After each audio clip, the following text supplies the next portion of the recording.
जी ma'am. ठीक है, आप कितना आप लर्न करते हैं, ये बहुत इंपॉर्टेंट टूल्स हैं। आप ये देखें कि जो स्टूडेंट्स बीएस एमएससी करके निकल जाते हैं, इवन एमएस करके चले जाते हैं, उनको भी ये नहीं आते होते।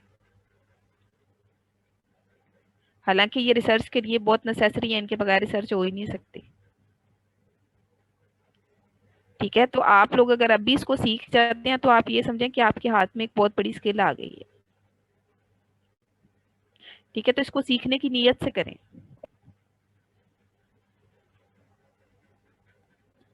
समझ आ रही है? यस जी मैम। मैम। और आपके लिए तो ब्लेसिंग है एक ऐसा कोर्स जिसमें आपको ये सब कुछ सीखने का मौका मिल रहा है।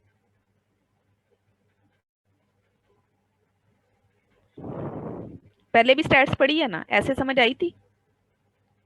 नहीं पहले तो मैम, कुछ उसमें भी बस हम नहीं। फॉर्मूले याद करती थी। अच्छा, उसमें आप लोगों को कोई भी स्प्रेडशीट नहीं सिखाई गई? No no ma'am. मैम। हालांकि स्टैट्स तो होती ही सारी एक्सेल पे। मैम हम स्टैट बस फॉर्मूले में याद कर रहे हैं। फार्मूला मुझे पता है, आपने फार्मूले सारे वहां पे भी किए हैं। फार्मूले अभी भी मैं आपको दूं तो आपको आ जाने। जी मैम। मैम इसका बड़ा मसला होता है एक्सेल पे करना बच्चों के लिए कि जिनके पास लैपटॉप नहीं है। मैंने कहा था कि मोबाइल पे ट्राई करें। मोबाइल पे मैम भी करते हैं लेकिन मोबाइल पे मैम कुछ हो जाता है, लेकिन जैसे डाटा एनालिसिस एमएसन इतनी एडवांस नहीं है जो मोबाइल में सॉफ्टवेयर है ना। अच्छा, जिनके पास मोबाइल नहीं है उनके घर में कोई पर्सनल कंप्यूटर, कोई इस तरह की भी कोई चीज नहीं? मैम मैं भी कुछ के पास हूँ। तो अब ये देखें, ये आपका कोर्स है, आपके कोर्स में स्प्रेडशीट्स हैं। अगर आप अपनी आउटलाइंस देखें तो उसके अंदर स्प्रेडशीट्स लिखा हुआ है। अब थोड़ा बहुत आपको मैनेज करना पड़ेगा। जी मैम।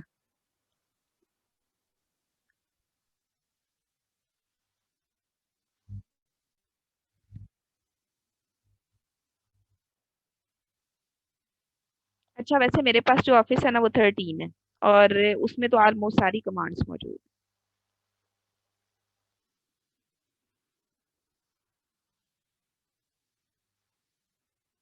अच्छा, वो आपकी विजिबल नहीं होती। मैंने ग्रुप में आपको एक जो है वो वीडियो शेयर की थी कि कोई अगर आपकी कमांड विजिबल ना हो तो उसको कैसे विजिबल करना है।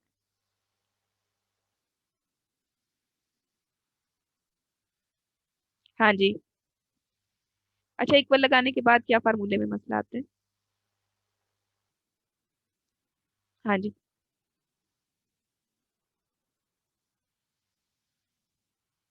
ठीक है। ठीक है।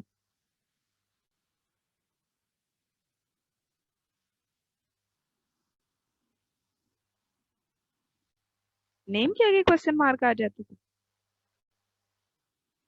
अच्छा, मेरे पास ऐसा इशू नहीं हुआ पहले। मैं ना एक्सेल यूज करती हूँ, मैं 7 का भी यूज करती रही हूँ, 10 का भी यूज करती रही हूँ, अब मैं 13 का यूज कर रही हूँ, तो मेरे पास ऐसा मसला कभी नहीं हुआ।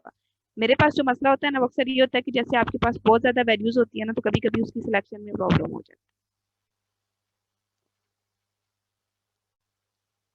इस तरह के प्रॉब्लम जो है वो, फार्मूला तो जो मैं लिखती हूँ वही लिखा जाता है। आप ना ऐसे करिएगा, अब ऐसे मुझे किसी दिन स्क्रीन शेयर करके दिखाइएगा क्या मसला आ रहा है, तो फिर मैं चेक करूँ।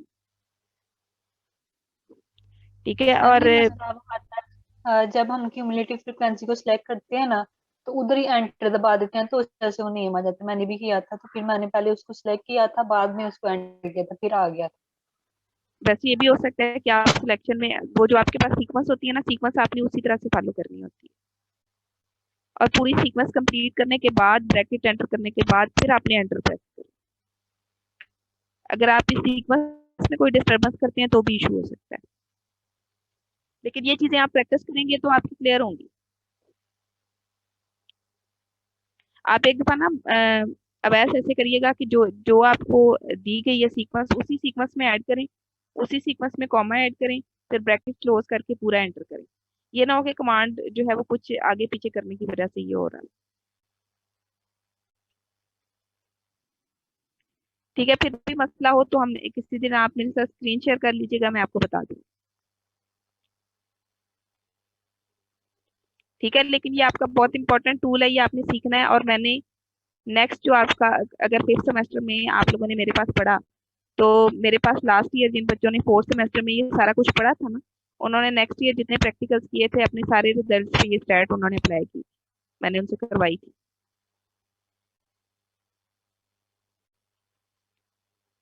समझ आ गई बात की? जी मैम। ठीक है। अच्छा, ये मैं आपको बता रही हूँ। अब ये जो हम बात कर रहे थे कि लीस्ट स्क्वायर मेथड है, अब लीस्ट स्क्वायर मेथड क्या करता है एक्चुअली, वो आपको, ये देखिए यहाँ पे आपके पास जो डिफरेंट पॉइंट्स आते हैं जिनको मिला के आप स्ट्रेट लाइन बनाते हैं। ठीक है, लीस्ट स्क्वायर मेथड आपको वो पॉइंट सिलेक्ट करने में हेल्प आउट करता है जिनकी हेल्प से आप स्ट्रेट लाइन बना सकते हैं। क्योंकि देखें, जब आप प्लॉट बनाते हैं पहली दफा, तो ये तो आपके पास एक किस्म का सैंपल है ना, कोई सैंपल ऐसा भी आ सकता है जिसमें स्कैटर्ड पॉइंट्स आ जाए बहुत सारे। ठीक है, और स्ट्रेट लाइन सिलेक्ट करने में आपको प्रॉब्लम हो, तो जो आपका लीस्ट स्क्वायर मेथड होता है वो आपको स्ट्रेट लाइन बनाने में हेल्प आउट करता है फॉर कैलिब्रेशन कर्व। समझ आ गई? जब आप लीस्ट स्क्वायर मेथड को यूज करते हैं तो आप लीस्ट स्क्वायर मेथड आपके मल्टीपल पॉइंट्स के अंदर से सिर्फ उस पॉइंट को सिलेक्ट करता है जो स्ट्रेट लाइन बनाए। समझ आ गई? जी मैम। ठीक है, और जब आप एक्सेल के अंदर इस तरह की एक स्ट्रेट लाइन बनाते हैं तो वो लीस्ट स्क्वायर मेथड खुद ब खुद उसके ऊपर एप्लीकेबल होता है, जो उन सारे पॉइंट्स को माइनस कर देता है। ठीक है, जो स्ट्रेट लाइन में नहीं आ रहे होते। ठीक है, क्लियर हो गया? जी मैम। ठीक है, तो ये आपका जो लीस्ट स्क्वायर मेथड है यहाँ से ये क्लियर हो गया है। नेक्स्ट आपका जो टॉपिक है वो है टेस्ट फॉर सिग्निफिकेंस। ठीक है। अच्छा, टेस्ट फॉर सिग्निफिकेंस आपके पास क्या चीज होती है कि ये आपके पास कुछ ऐसे टेस्ट होते हैं जिसमें अगर आपने दो डिफरेंट मेथड से कोई वैल्यू जो है वो डिटरमिन की है, तो आपको पता चल जाता है कि जो आपने दो डिफरेंट जो मेथड यूज किए हैं वो एक दूसरे के कितने क्लोज हैं, उनके रिजल्ट से एक दूसरे के कितने क्लोज हैं। ये पहले स्टैट्स में पढ़े हुए हैं टेस्ट? No ma'am. ठीक है, ये फिर आपके लिए नई चीज है। ठीक है, अगर आपने दो मेथड यूज किए हैं, यहाँ पे मैं एक बार फिर बता रही हूँ, आपने ये देखना है इसकी हेल्प से कि आपके दोनों मेथड्स जो है वो एक दूसरे के कितने क्लोज हैं, उनके रिजल्ट्स जो है दो मेथड्स के एक दूसरे के कितने क्लोज हैं, उसके लिए आप टेस्ट फॉर सिग्निफिकेंस यूज करते हैं।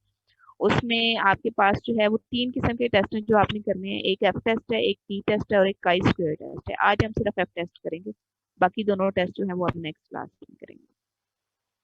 अच्छा, एफ टेस्ट जो है वो उसको हम जो है वो देख लेते हैं। ठीक है। अच्छा, सपोज आपने जो है वो, आपके पास एक वाटर सैंपल था, जैसे अभी हम वाटर सैंपल की बात कर रहे थे, आपने उसके अंदर जो है वो किसी सर्टन केमिकल की जो है कंसंट्रेशन फाइंड की, सपोज ग्लूकोज की कंसंट्रेशन फाइंड किसी एक मेथड से।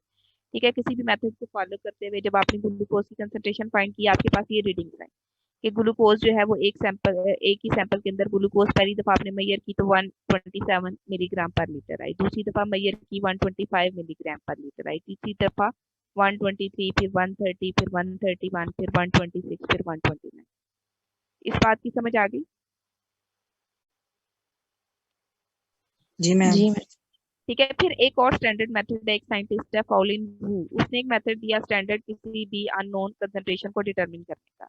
जब आपने उसके मेथड को फॉलो किया तो आपके पास एक दफा कंसंट्रेशन आई 130 मिलीग्राम पर लीटर, फिर आई 128 मिलीग्राम पर लीटर, फिर 131, फिर 129, फिर 127, फिर 125। अब मुझे ये बताएं कि ये जो आपने दो मेथड से कंसंट्रेशन फाइंड किया, वाटर सैंपल एक ही था, बस आपने दो डिफरेंट मेथड से दोनों के अंदर कंसंट्रेशन फाइंड किया, ये दोनों, इस दोनों की जो रीडिंग्स है वो सेम है या कोई डिफरेंस है? दोनों डिफरेंस है मैम। डिफरेंस है। अब आपको कैसे पता चलेगा कि आपके वाला मेथड ठीक है या जो वो स्टैंडर्ड मेथड आपको दिया गया वो ठीक है? ठीक है, अब आपको तो पता नहीं है कि ये वाली कंसंट्रेशन ठीक है या ये वाली कंसंट्रेशन ठीक है, हो सकता है ये वाली गलत हो, पॉसिबल तो है ना? ठीक है, क्योंकि वो जो जी आपने मैम। एरर्स पढ़ी हैं कि इंस्ट्रूमेंटल एरर हो सकती है, मेथड एरर हो सकती है, वो अगर इसमें हो सकती है तो इसमें भी हो सकती है। अब आपने क्या करना है कि जो है ये वेरीफाई करने के लिए कि दोनों टेस्ट में से किसका रिजल्ट जो है वो ज्यादा जो है वो आपके लिए वर्दी है, या दोनों जो रिजल्ट हैं वो एक दूसरे के कितने क्लोज हैं। ठीक है, उसके लिए हम अप्लाई करते हैं एफ टेस्ट। अच्छा, एफ टेस्ट में आपने क्या करना है मैं आपको वो भी बता देती हूँ। ठीक है, आपके पास ये एफ टेस्ट का फार्मूला है, F is equal to S1 square by S2 square. ठीक है, और S1 क्या है, स्टैंडर्ड डेविएशन स्क्वायर जो है वो स्टैंडर्ड डेविएशन का स्क्वायर है फर्स्ट ग्रुप का, और स्टैंडर्ड डेविएशन का स्क्वायर है सेकंड ग्रुप का।